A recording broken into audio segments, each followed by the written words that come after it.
China is a democracy, according to the ruling Communist Party. But don't expect the right to vote anytime soon.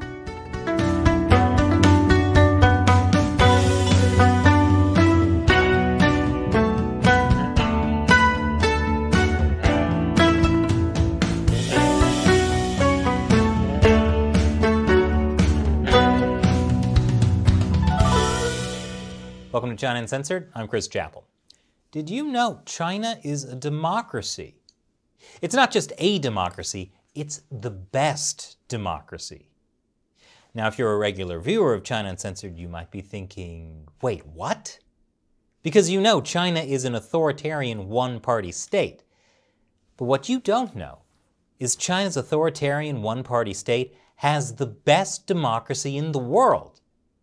That's according to a recent speech made by Chinese President Xi Jinping, in which he called China's political system democratic and just all around swell.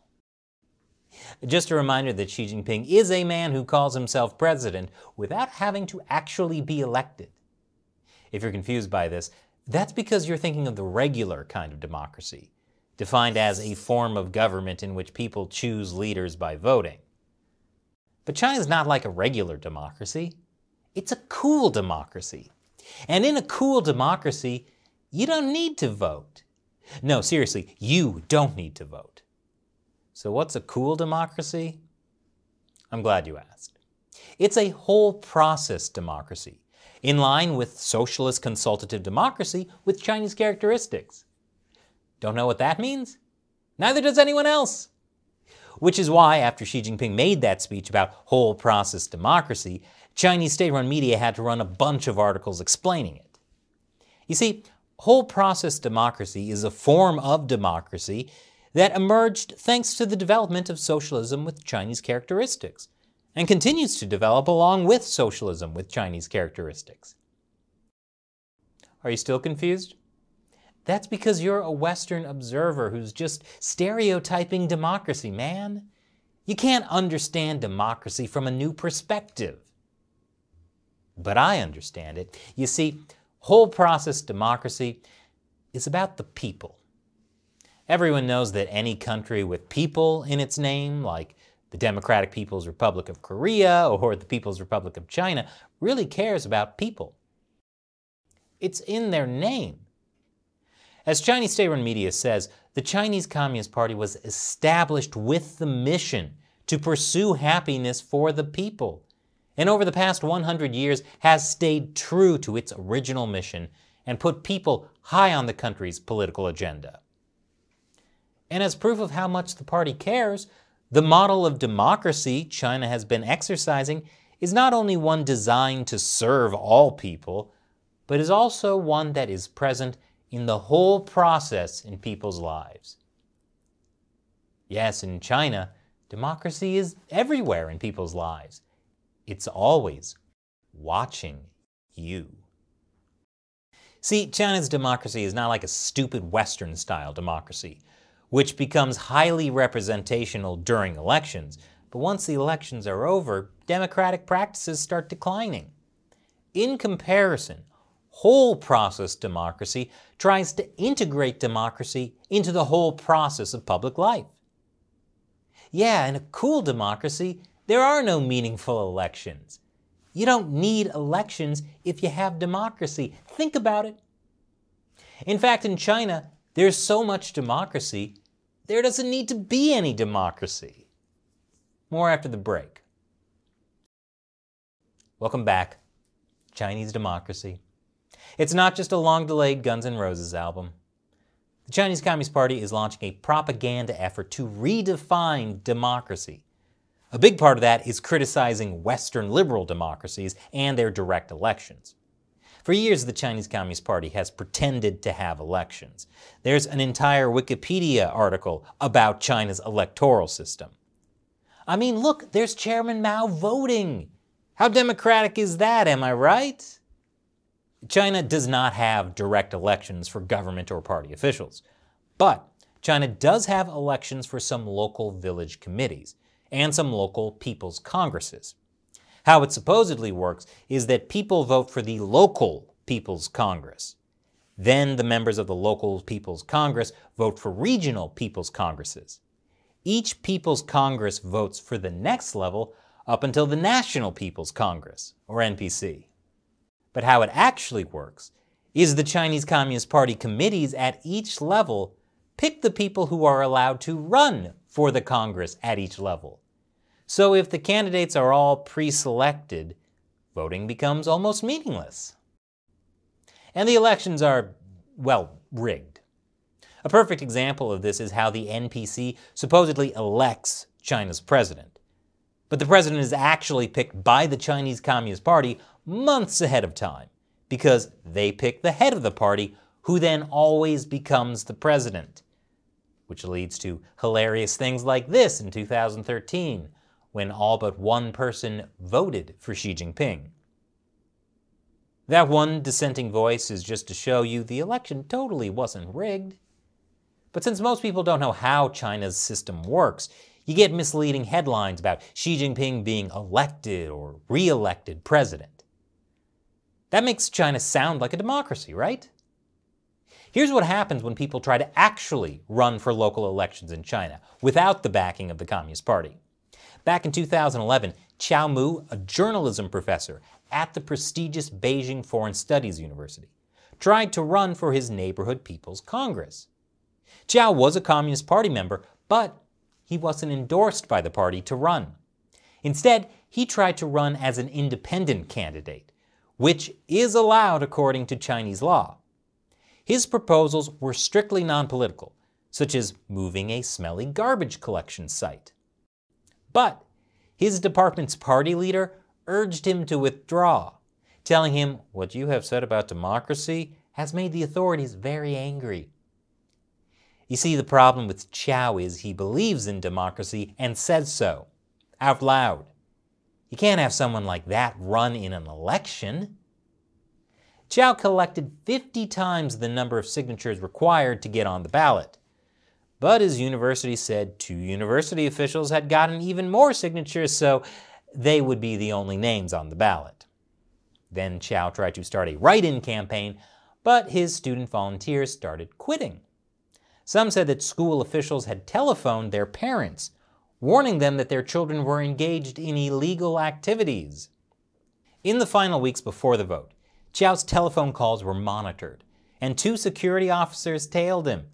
Except for email, his internet tools were disabled. Again, this was all to stop a professor from running in a neighborhood People's Congress election.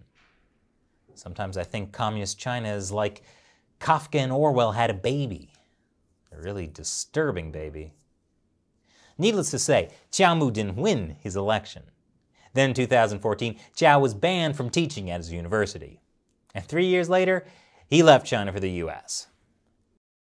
By trying to run in an election using Chinese law, Qiao ended up exposing China's electoral system as a lie. But what's brilliant about China's new whole process democracy propaganda is that you don't even need elections. Because remember, elections aren't true democracy. This isn't the first time the Chinese Communist Party has tried changing the definition of democracy. Chairman Mao did it first. I'll tell you more after the break. Welcome back. It may surprise you to learn that Mao Zedong was a big fan of democracy. Or rather, he was a fan of what he called the People's Democratic Dictatorship. He made a speech about this back in 1949 to defend the Communist Party. Mao said there were 2 groups of people in China, the people and the reactionaries. According to Mao, democracy is practiced within the ranks of the people, who enjoy the rights of freedom of speech, assembly, association, and so on. The right to vote belongs only to the people, not to the reactionaries. So 2 groups of people, one gets all of the rights and the other group gets none of the rights. It's just like high school. The combination of these 2 aspects, democracy for the people and dictatorship over the reactionaries, is the People's Democratic Dictatorship. Like I said, Kafka and Orwell had a baby. But while Mao was charmingly blunt about the whole dictatorship thing, over the years, the Chinese Communist Party realized that calling yourself a dictatorship leaves a bad impression for some reason. And so they came up with a solution. Stop being a dictatorship. Just kidding, they came up with a better solution. Continue being a dictatorship, but lie to the rest of the world about it by using some beautiful language. So Xi Jinping says, democracy, a shared value of humanity, is a key tenet unswervingly upheld by the Communist Party of China and the Chinese people. Hey, that sounds great. Shared values, democracy? Except when Xi Jinping says democracy, he means not democracy. But if they can get enough influential people and international organizations to go along with that lie, they've succeeded. Because who's to say whether a country is democratic or not? Obviously its own people, and by people she means the party. The ruling Communist Party gets to say whether China is a democracy. Actually, the party will have really succeeded when they can convince people that China's whole process democracy is better than Western democracy, which is the argument they're currently trying to make. Some people are going to believe the party, and not just the type of people who think North Korea or Cuba are better than the US despite never having been to North Korea or Cuba. I'm talking about people like Michael Bloomberg, who said while running for president that Xi Jinping is not a dictator because he has a constituency he has to listen to.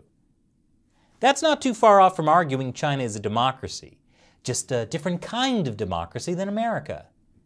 I expect to hear some Wall Street CEO say that any day now. And now it's time for me to answer a question from a fan who supports China Uncensored on the crowdfunding websites Patreon and Locals.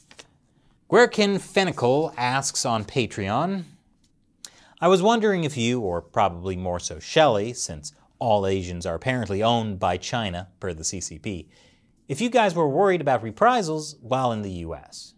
Also, in a recent video, you said the members of the CCP probably don't watch your channel, but I think you're forgetting you are legit now. China Daily ran an article about you. Add oil. First of all, I just want to make it clear that I am just as worthy of being targeted by the Chinese Communist Party as Shelley. There's no good reason for them to attack her instead of me. You're right that people have been harassed by the Chinese regime even in the US. We've talked to many activists who have been threatened in the US, Australia, and other countries. Often the Chinese regime threatens their family members who are inside China, which is a real low blow. So yes, I take precautions, like living in a bunker, 28 floors beneath the Empire State Building. The Communist Party will never find me there. Also, thank you for mentioning the China Daily article. They called us a leading Western media outlet and disgraceful anti-China garbage. We're very proud. However, that article was written by an Italian-American freelance writer, so it's not quite the same as being attacked in my favorite Chinese state-run media, the Global Times. Someday. Thanks for your question, Gwerkan, and thanks for the oil. And thank you to everyone else who supports China Uncensored. You can either do it on the community subscription platform Locals or the crowdfunding platform Patreon. Once again, I'm Chris Chappell. Thanks for watching China Uncensored.